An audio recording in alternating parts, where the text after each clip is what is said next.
ये कहानी है उत्तर प्रदेश के एक छोटे से गांव की। इस गांव के ज्यादातर लोग गांव छोड़कर शहर जा बसे हैं। अब अधिकतर बुजुर्ग और कुछ गिने चुने लोग ही बच्चे हैं, लेकिन सभी मिलजुल कर रहते हैं। सभी एक दूसरे की मदद करते हैं। गांव में सभी के ज्यादातर मिट्टी के ही घर हैं, और यहाँ की सड़कें भी मिट्टी की ही बनी हैं। सभी के घर एक दूसरे से बहुत दूर है, लेकिन सभी एक दूसरे के घर आया जाया करते हैं। यहाँ का वातावरण शहर के मुकाबले कहीं ठीक था। दिन हो या रात, गांव में पंछियों के चहचहाने की आवाज और शुद्ध हवा और ताजा पानी और कई ऐसे साधन जो गांव को शहर से बेहतर बनाते हैं। गांव में लोगों का मुख्य साधन अभी भी खेती ही है। लाइट चले जाने के बाद सभी अपने अपने घरों में दिया या फिर मोमबत्ती जलाया करते हैं। अब जून का महीना लगभग खत्म ही होने को चला है। सभी लोग अपना बिस्तर घरों के बाहर ही लगाते हैं। रात को हवा चलती है, आसमान में तारे चमकते हैं और कभी-कभी दूर कहीं से कुत्तों के भौंकने की आवाज भी सुनाई देती है। गांव का माहौल दिन में भले ही सुकून भरा हो, लेकिन रात में वो किसी रहस्य से भरा लगता है। इसी गांव में मंगू काका की एक चाय की दुकान थी, जिस पर अक्सर बुजुर्ग और कुछ लोग चाय पीने आते थे। चाय की दुकान गांव के बीच नहीं थी और यही गांव का छोटा सा चौपाल भी था। रात के 7 बज चुके थे। मंगू काका की दुकान पर राजू काका और हरिया चाचा बैठे हुए हैं। और भैया मंगू, कैसी चल रही है दुकान? अरे राजू काका, ठीक ही चल रही है। अब समय बदलता जा रहा है। पहले दुकान पर कई सारे लोग और बुजुर्ग आया करते थे और देर रात तक बातें करते थे और अपनी अपनी किस्से कहानी सुनाते थे और चाय पीते थे, जिससे मेरी दुकान भी अच्छी चलती थी। अरे हाँ मंगरू, अब बस समय जा चुका है। आधे से ज्यादा लोग शहर जा बसे हैं। चारों ओर ठंडी हवा बह रही थी। पेड़ों से पानी टपक रहा था। दूर कहीं मेंढक टर्राने लगे थे। दुकान की मिट्टी की दीवारों पर टंगी लालटेन की रोशनी एक अजीब सा माहौल बना रही थी। और तुम सुनाओ हरिया, कैसा चल रहा है तुम्हारा कारोबार? अब क्या सुनाए, इस बारिश में सारा धंधा बंद पड़ा है, लेकिन अपने खाने लायक तो बंदोबस्त हो ही जाता है। इसी तरह काफी समय तक वो सब आपस में बातें करते रहते हैं। अब बारिश भी शांत हो चुकी थी। तभी मंगरू की दुकान पर 2 लोग और आते हैं। अरे मंगू काका, 2 कड़क चाय लगाओ, एक मेरे दोस्त के लिए और एक मेरे लिए। इस ठंडे बारिश के मौसम में यहाँ चाय की टपरी पर बैठकर चाय पीने में और थोड़ी गपशप करने में जो मज़ा है वो और कहीं नहीं है भैया। बिल्कुल ठीक कहा बेटा तुमने। आओ बैठो और चाय का आनंद लो। अरे राजू काका, आप भी यहाँ हो? मैंने तो आपको देखा ही नहीं। चलो इसी बहाने आपसे भी थोड़ी बातें हो जाएंगी। और बताओ राजू काका, आपका काम धंधा कैसा चल रहा है? अरे बेटा क्या बताऊं, इस बारिश ने तो सभी का हाल बेहाल कर रखा है। जो भी फसल थी सभी बारिश में नष्ट हो गई। अब खेतों में थोड़ी बहुत सब्जियां लगाते हैं और उन्हें बाजार बेचकर ही हमारा घर चल पाता है। अरे काका, चिंता मत कीजिए। जीवन में उतार चढ़ाव तो होते ही रहते हैं। जीवन को खुलकर आनंद के साथ व्यतीत करना चाहिए। ठीक कहा बेटा तुमने। हमें अपनी शेष बची जिंदगी को हंसी खुशी से जीना चाहिए। धीरे धीरे रात बढ़ती जा रही थी। आसमान में बादल छा गए और दूर कहीं बिजली चमकी। हवा में ठंडक और बढ़ गई। मंगरू काका की चाय में तो स्वाद ही कुछ अलग है। मानो एक घूंट पीते ही जिंदगी के सारे कष्ट समाप्त हो गए हो। इसी स्वाद के लिए तो हम मंगरू की दुकान पर आते हैं बेटा। राजू काका, हमने आपके बारे में बहुत सुना है कि आपके साथ हकीकत में कई बार विचित्र घटनाएं घटी हैं। क्या वो सब सच है? हाँ बेटा, मेरे साथ हकीकत में कई बार डरावनी घटनाएं घटी हैं। क्या तुम वो सुनना चाहोगे? अरे हाँ काका, बारिश के इस ठंडे मौसम में यहाँ चाय की टपरी पर बैठकर चाय पीने में और आपकी डरावनी कहानी सुनने में तो और भी ज्यादा मजा आएगा। अरे हाँ काका, जरूर सुनाओ, बहुत मजा आएगा।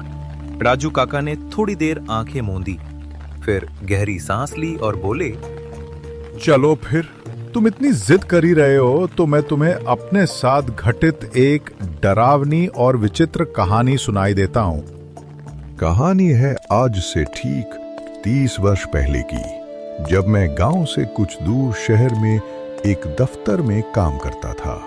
रेलवे स्टेशन पर आखिरी ट्रेन आई, जिसमें से मैं और एक और आदमी उतरे, जो कि कुछ अजीब था। रात के करीब 12 बज चुके थे। स्टेशन पर दूर दूर तक कोई भी नजर नहीं आ रहा था। ये तो जाहिर था कि इस वक्त स्टेशन पर कोई भी ऑटो रिक्शा नहीं मिल सकती। मेरा घर स्टेशन से काफी दूर था। पैदल जाने में लगभग 1 से 2 घंटा तो लग ही जाता।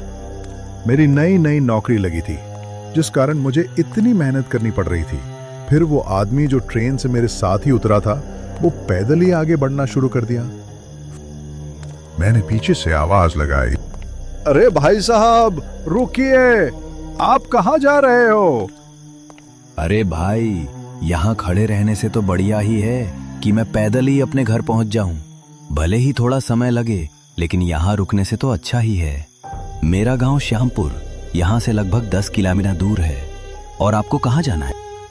अरे भाई, जाना तो मुझे भी श्यामपुर ही है, पर श्यामपुर का ये रास्ता तो जंगल से होकर जाता है ना। पैदल इतनी दूर अंधेरी रात में जाना क्या ठीक रहेगा? अरे भाई, अगर तुम इन बातों पर विश्वास करते हो तो तुम मूर्ख हो। मैं तो इन बातों पर बिल्कुल भी भरोसा नहीं करता। तुम्हें भी श्यामपुर ही जाना है तो चलो फिर मेरे साथ, दोनों साथ मिलकर चलते हैं। वो व्यक्ति ये बहुत बोल तो रहा था, लेकिन मेरा उस व्यक्ति पर विश्वास करना मेरे लिए सबसे बड़ी भूल हो गई। मैंने उस व्यक्ति की बातों पर विश्वास कर लिया और उसके साथ गांव जाने के लिए हाँ कर दी। चारों तरफ अंधेरा ही अंधेरा, आसमान बिजली कड़कने के साथ एक अलग ही सन्नाटा था। बारिश भी धीरे धीरे अपनी रफ्तार बढ़ा रही थी। बारिश की बूंदें भी अब बदन पर सुई चुभना सा लग रही थी, पर हम दोनों आगे बढ़ते ही चले जा रहे थे। कुछ समय बाद बारिश बहुत तेज हुई। आसमान में जोर जोर से बिजली कड़कने लगी। अब हमें लगा कि कहीं रुक जाना ही ठीक रहेगा। हमने सामने एक बड़ा वृक्ष देखा और वहीं पर हम दोनों रुक गए। चारों तरफ अंधेरा ही अंधेरा और जंगल से सिर्फ जंगली जानवरों और बारिश की बूंदों के गिरने की ही आवाज आ रही थी। और इसके साथ साथ जंगल से कुछ अजीब तरह के जानवरों की भी आवाज आ रही थी, पर हम इतना ध्यान नहीं दे रहे थे। बस हमें इंतजार था कि किसी तरह बारिश धीमी हो जाए या फिर रुक जाए। बारिश लगातार बरस रही थी। हम दोनों उस बड़े वृक्ष के नीचे खड़े थे। कड़कड़ाती बिजली की चमक कभी कभी पूरा जंगल रोशन कर देती और उसी पल पेड़ों की लंबी टेढ़ी मेढ़ी परछाइयां जमीन पर रेंगने लगती, मानो वे जिंदा होकर हमें घेर रही हों। भाई, ये जगह तो कुछ ठीक नहीं लग रही, जैसे कोई हमें घूर रहा हो। अरे ये सब तुम्हारा भ्रम है। तुम लोग गांव वाले तो छोटी छोटी बातों में डर जाते हो। उसकी आवाज में आत्मविश्वास कम और अजीब सी हंसी ज्यादा थी। बारिश थोड़ी धीमी हुई तो हम फिर चल पड़े। करीब आधा किलोमीटर ही चले होंगे कि अचानक रास्ते में हमें एक लकड़ी का पुराना बोर्ड दिखाई दिया। उस पर सफेद रंग से लिखा था, अगर आ गए हो तो लौट कर मत जाना, और अगर जा रहे हो तो वापस मत आना। बिजली चमकी और बोर्ड पर लिखे अक्षर ऐसे चमक उठे मानो अभी अभी लिखे गए हों। मेरी रूह कांप गई। मैंने अजनबी की ओर देखा। ये देखो भाई, लिखा क्या है इसमें? लोग डराने के लिए ऐसी बातें लिखते हैं, इनकी कोई अहमियत नहीं, चलो। उसकी हंसी अजीब थी। ऐसा लगा जैसे किसी गहरी गुफा में आवाज गूंज रही हो। अब जंगल और घना होता जा रहा था। पेड़ों की डालियां ऊपर से ऐसे झुकी थीं, जैसे हमें रोकने की कोशिश कर रही हों। पत्तों से पानी टपककर हमारे कंधों पर गिरता, लेकिन हर बूंद मानो ठंडी बर्फ की तरह सिहरन पैदा कर रही थी। तभी अचानक मुझे लगा कि हमारे साथ कोई और भी चल रहा है। कदमों की आहट साफ सुनाई दे रही थी। मैंने रुककर पीछे देखा, कुछ नहीं, सिर्फ धुंध और अंधेरा। लेकिन जब मैंने अजनबी को देखा तो लगा उसकी परछाई उससे बड़ी है, इतनी बड़ी कि जमीन पर फैलकर मेरे पैरों तक आ रही थी। अचानक दूर से किसी औरत के रोने की आवाज आई। वो आवाज इतनी करुणा से भरी थी कि मेरे दिल की धड़कन तेज हो गई। हाय राम, कोई तो मेरी मदद करो। मैंने अजनबी से कहा, तुमने सुना कोई रो रहा है? कुछ नहीं है, ये सब तुम्हारा वहम है। लेकिन तभी हवा के झोंके के साथ एक और आवाज आई, पायल की छनक, धीरे धीरे पास आती हुई। मैं पसीने से तरबतर हो गया। अजनबी अब अजीब तरह से मुस्कुरा रहा था। मैंने साहस जुटाकर फिर पीछे देखा। इस बार मेरे पैरों तले जमीन खिसक गई। वो अजनबी मेरे बगल में नहीं था, सिर्फ उसकी गीली मिट्टी पर पड़े पैरों के निशान दिख रहे थे, जो अचानक बीच रास्ते में खत्म हो गए। भाई, तुम कहां चले गए? जवाब में सिर्फ जंगल की गूंजती हुई हंसी सुनाई दी, एक ऐसी हंसी जो इंसानी नहीं थी।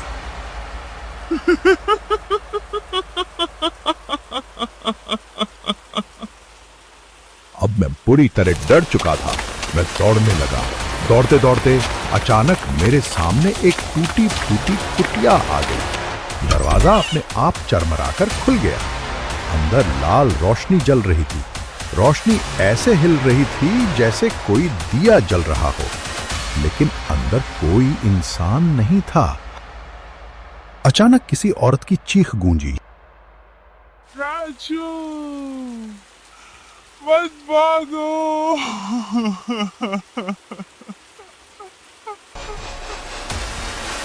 मैं कांप उठा और उल्टी दिशा में दौड़ पड़ा। दौड़ते दौड़ते अचानक फिर वही अजनबी मेरे सामने खड़ा था, लेकिन इस बार उसका चेहरा साफ दिखाई दे रहा था।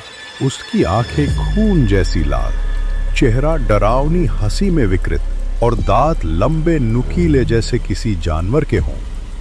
कहा था ना, लौट कर मत आना, अब तुम मेरे साथ चलोगे। उसकी आवाज ऐसी थी मानो हजारों लोग एक साथ बोल रहे हों। मैं पत्थर की तरह जम गया। मेरे होंठ कांप रहे थे। बस एक ही नाम निकला, जय हनुमान जी। जैसे ही मैंने ये कहा, अचानक तेज आंधी चली और बिजली चमकी। उस अजनबी का चेहरा धुंध में बदलकर हवा में विलीन हो गया। मैं बेहोश होकर जमीन पर गिर पड़ा। जब आंख खुली तो मैं फिर से रेलवे स्टेशन पर था। मेरे कपड़े गीले थे, पैरों पर कीचड़ और सिर दर्द से फटा जा रहा था। लोग मुझे घेर कर खड़े थे। किसी ने पूछा, अरे भाई, तुम यहां कैसे पड़े थे? रात को तो ट्रेन भी नहीं आई थी। मैंने कुछ नहीं कहा, बस घर लौट आया। और उस दिन के बाद मैंने कभी रात की ड्यूटी नहीं की। आज भी जब कभी रात को जंगल के उस रास्ते से गुजरता हूं तो ऐसा लगता है कि कोई मेरे साथ चल रहा है। वही परछाई, वही अजनबी।